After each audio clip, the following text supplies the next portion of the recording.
নমস্কার বন্ধুরা, কেমন আছো? সবাইকে শুভ দুপুর জানিয়ে আজকের ব্লগটা কিন্তু শুরু করলাম। আজকের ব্লগটা একদম দুপুর 1টা থেকেই শুরু করছি। চলে এসেছি রান্নাঘরে। আগের থেকেই কিন্তু সমস্ত রকম যা যা সবজি রান্না করব কেটে নিয়েছি। এখন ভাতটা বসিয়ে দিলাম, আর এদিকে একটা চুলোয় ভাত আর একটা চুলোয় কিন্তু পটল ভাজাটা বসিয়ে দিলাম। হিসাব করে দেখবে মেয়েদের কিন্তু বেশিরভাগ সময়টা এই রান্নাঘরেই কেটে যায়। তাই বলছি, এই রান্নাঘরটাকে যদি না ভালো বাঁচতে পারো তাহলে কিন্তু তোমার কোনো কিছুই ভালো লাগবে না। কারণ এই যে বলে না যে সংসারে কিন্তু বেশিরভাগটাই কিন্তু রান্নাঘর।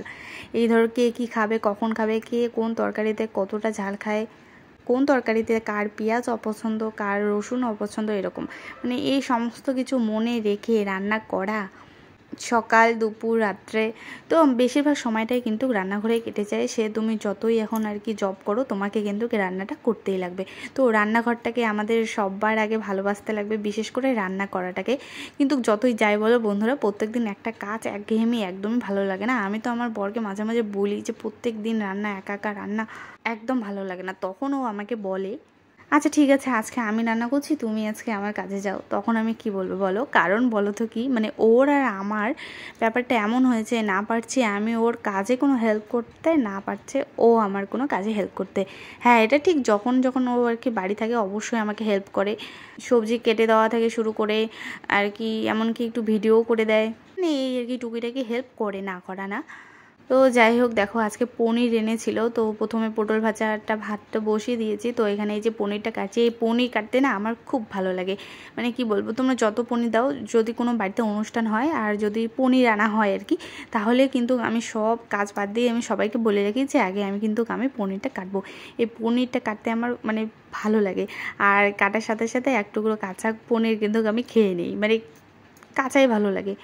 আর আমার সাথে সাথে বরের জন্য এক টুকরো রেখে দেয়, কারণ ও কাঁচা খেতে একটু বেশি ভালো লাগে, ভালো পায় আমারও ভালো লাগে। তো যাই হোক, দেখো পনিরটা কিন্তু পনিরের সাইজ করে কেটে নিলাম এখানে। আর আজকে একটা নতুন রেসিপি বানাবো। আজকে আমিও প্রথমবার ট্রাই করছি, ভাবলাম তোমাদের সাথে একটু শেয়ার করি। সেটা হচ্ছিল বানাবো জিলিপি কচু সুন্দরী। যদিও এটা কিন্তু নাম না, আমি নিজে এটা নাম দিয়েছি। তো আমি ভাবছি যে পুরোটাই তোমাদের সাথে শেয়ার করি। দেখো, কচুর বড়া কিন্তু আমরা অনেকেই অনেকভাবেই খাই। বড়া থেকে শুরু করে কচুর লাবড়া বাটা অনেক কিছুই খাওয়া যায়। এই শোলা কচুর কিন্তু অনেক রকম অনেক কিছুই খাওয়া যায়। তবে আজকে আমি যেটা বানাবো সেটা কিন্তু না বড়া, না কচুর বাটা, না ঘন্ট, অন্যরকম একটা জিলিপির মতো দেখতে হবে, খেতে হবে মুচমুচে, এরকম একটা ব্যাপার। তো যাই হোক, দেখো এখানে কিন্তু পনিরে কটা পটল দিয়েছি, কটা না 2টো পটল দিয়েছি, কারণ পটল খেতে একদমই পছন্দ করে না। আর এদিকে দেখো শিলপাটায় বেটে নেবো আদা, কাঁচা লঙ্কা আর জিরে, কেননা আমাদের বাড়িতে বাটা মশলাটাই বেশি চলে। যে গুঁড়ো মশলা, লঙ্কার গুঁড়ো, লাল লাল ঝাল ঝাল এরকম খুব একটা হয় না, কেননা আমার কোনো ব্যাপার না এসব খাওয়া লাল লাল ঝাল ঝাল। তবে আমার শাশুড়িমার প্রবলেম হয়, তাই জন্যই আমি একটু এরকমভাবেই রান্না করি, কাঁচা লঙ্কা বাটা দিয়ে। তো এই জন্য কিন্তু তরকারি কালারটা এরকম হয়। তো যাই হোক, যেটা আজকে নতুন রেসিপি শেয়ার করব সেটা হচ্ছিলো এই কচু। দেখো কচুগুলোকে ভালো করে কিন্তু সাইজ করে কেটে নিয়ে এরকম করে গোল করে নিয়েছি। তোমরা এভাবে গোল করে কিন্তু কেটে নেবে। আর যদি কাটতে না পারো, তো এটার জন্য একটা টিপস, সেটা হচ্ছিলো তোমরা কচুটা বাজার থেকে কিনে এনে সেদিনে কাটবে না, 2 দিন পরে কাটবে, তাহলে কিন্তু ফেটে যাবে না। তো দেখো এখানে একটা ব্যাটার বানিয়ে নেবো, সেটা হচ্ছিলো আলো চালা। আর আলো চালের সাথে এখানে তেমন কিছুই দিইনি, শুধু কাঁচা লঙ্কা আর কয়েকটা রসুন। দেখো একটু গোটা গোটাভাবে কিন্তু বেটে নিতে লাগবে, যাতে মরমরা হয় তো এখানে ব্যাটারটাতে দিয়েছি একটু লবণ, হলুদ আর কালো জিরে, একটুখানি শুকনো লঙ্কা। তো আগের থেকে কচুটাকে এদিকে সাইডে কিন্তু লবণ হলুদ মাখিয়ে রেখেছি। আর একটু সাবধানে করতে লাগবে, কেননা যাতে ভেঙে না যায়, কারণ এটা কিন্তু ওই দেখতে সুন্দরের জন্যই কিন্তু বেশি ভালো লাগে দেখো আমি কিন্তু আস্তে আস্তে মাখিয়ে নিচ্ছি, এপাশ ওপাশ 2 পাশে ভালো করে কিন্তু ব্যাটারটা নিয়ে নিচ্ছি। আর এটা কিন্তু আলো চাল বাটা, আতপ চাল, সেটাকে আমি আলো চাল বলে ফেলি। তো যাই হোক, দেখো কড়াইয়ে গরম হয়েছে তেল। আর এটা কিন্তু একটু মিডিয়াম টু লো ফ্লেমে কিন্তু ভাজবে, কারণ একদম হাই ফ্লেমে ভাজলে কি হবে, উপরটা হয়ে যাবে লাল লাল, কিন্তু ভিতরে তো হবেই না, যেহেতু এটা কচু। তো একটু মিডিয়াম টু লো ফ্লেমে ভাজবে আস্তে আস্তে। তো দেখো এখানে আমি শুধু 6টা পিস বানিয়েছি, যেহেতু আমরা 3জন মানুষ বাড়িতে, তো 2টো করে তো প্রথমে 3টে ভেজে নিলাম আর তারপর 3টে দিয়ে দিয়েছি। দেখো দেখতে কিন্তু কতটা সুন্দর হয়েছে, দেখো জিলেপির মতো হয়েছে, তো তাই জন্য আমি এটার নাম রেখেছি জিলেপি কচু সুন্দরী। কেমন হয়েছে নামটা অবশ্যই কমেন্টে জানিও। দেখো অনেক কিন্তু সুন্দর হয়েছে দেখতে, আর খেতেও দারুণ মুচমুচে হয়েছে। তোমরা অবশ্যই এটা একবার বাড়িতে ট্রাই করো। আর দেখলেই তো কিছুই লাগলো না, আর আতপ চাল তো সবার ঘরে ঘরে থাকে। তো বন্ধুরা আমার রান্না কমপ্লিট, দেখতে পেলে কী কী রান্না করলাম। পরে আর কি একটু স্যালাড কেটে নিবো, তাহলে হয়ে যাবে। তো এখন বাজে ঘড়ির কাটায় 2:30, আর আমার বর আর শাশুড়ি গিয়েছে ডক্টর দেখাতে, তো এখনও আসেনি। আমি ওদের জন্য ওয়েট করতেছি, আসলে একসাথে খাবো।